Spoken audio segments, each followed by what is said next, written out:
Jordan is training close to 100 Kenya Defense Forces fighter pilots in a counter-terrorism program.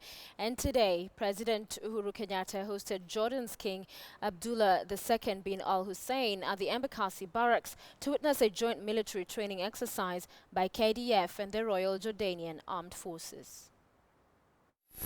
Jordan's King Abdullah II bin al-Hussein jetted into the country Monday morning and was received by his host, President Uhuru Kenyatta.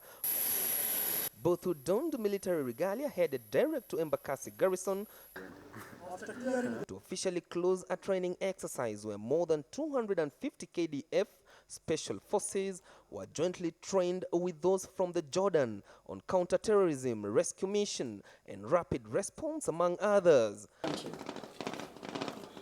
And before the speeches, the joint forces enacted a situation where some villages had been attacked by the dreaded Al-Shabaab militia, showcasing how they will rescue the civilians, airlift the wounded, as well as fight back the militia groups.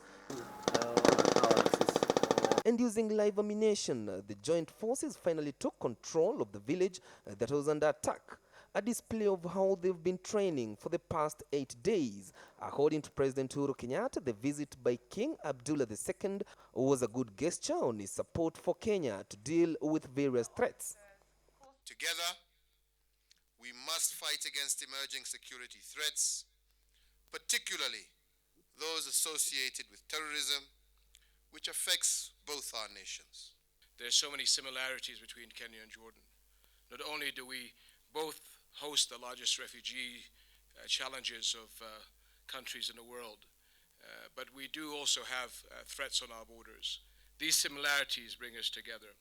President Kenyatta indicated that the world faces a ruthless assault from terrorists who have lust for power and opposed to democracy, hence the need to join forces in the war against terror.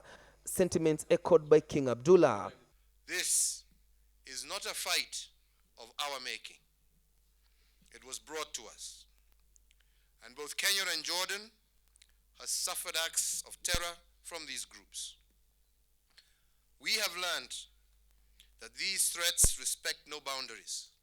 Many years ago, we talked about the need to all stand shoulder to shoulder against the threats that both our countries and that the world is facing against terror.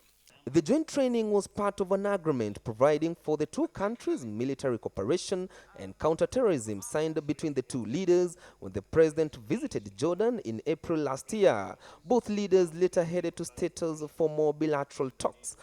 And after the 8-day training, which consisted of 400 soldiers, both from the Jordan and the Kenya Defense Forces, a similar exercise will be expected to kick off next year. And this time, it will be held in Jordan. Chris Tairo, KTN News.